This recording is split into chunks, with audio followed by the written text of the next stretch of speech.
You're watching Morning News on Global Winnipeg.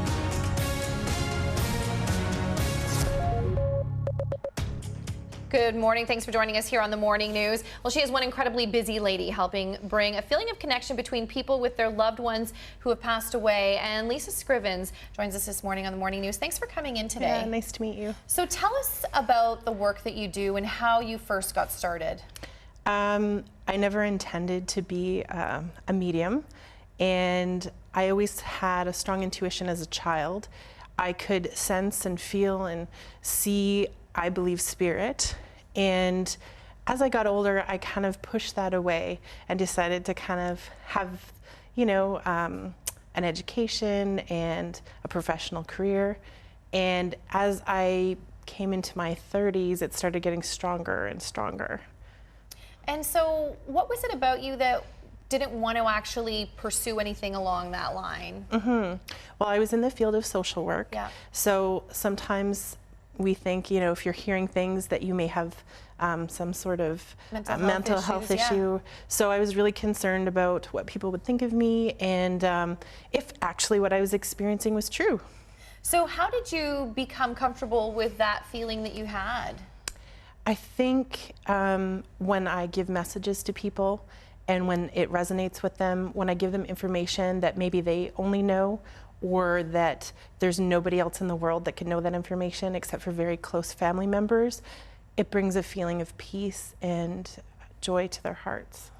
First of all, how has it changed your life? And then we'll talk about how it affects other people. Well, I'm really busy. Unexpectedly, and so I am busy every day trying to do readings for people. People recognize me in Winnipeg. So tell us about just how busy you are. I mean, you are booked up and you have a wait list of people who want to spend time with you. So I'm booked until October, and then I have 1,200 people waiting to see me.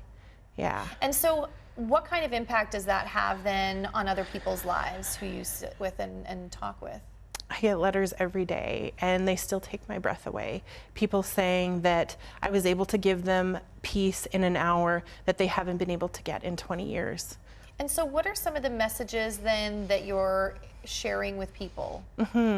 Well, every reading is different, so it depends, but Spirit always wants to confirm itself, so giving me exact details that nobody else could know except for the people that are sitting in front of me, and then they always have a message, a reason why they're visiting for you. Does that freak you out?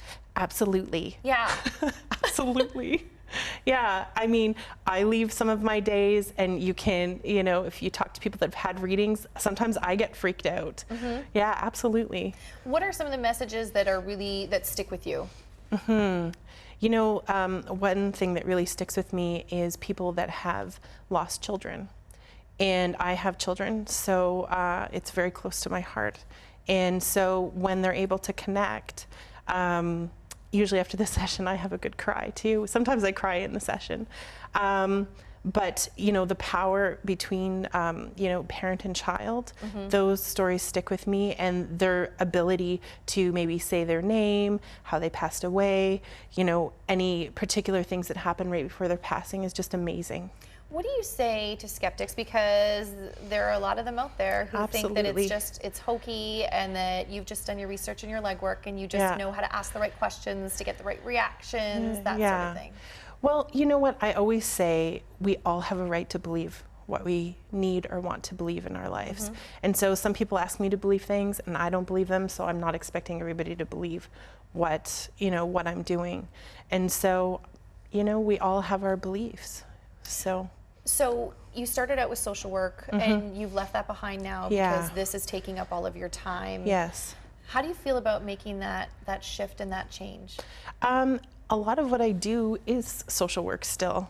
I'm sitting and I'm working with people who are grieving. And so I just feel like it's just a natural shift for me, and it just still resonates with my heart. Your calendar is booking into when?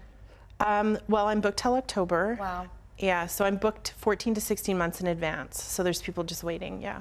Unreal. So you are going on a tour. So tell us about this tour that's happening. You're not going to be in Brandon, but you will be, or you're not going to be in Winnipeg, but you will be in Brandon. Yeah, I'm going to Brandon on June 27th, and then I'm going to be in Calgary July 2nd, or sorry, June 30th, Yeah. and I'm going to be in Regina July 2nd. So what do people expect if they go to that?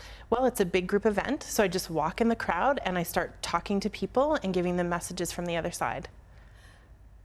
How do you find those messages? How do they come to you when there's so many people around you? Yeah, so I just walk, and when I feel like I hit a wall, I just stop, and whoever's there gets that message. Wow.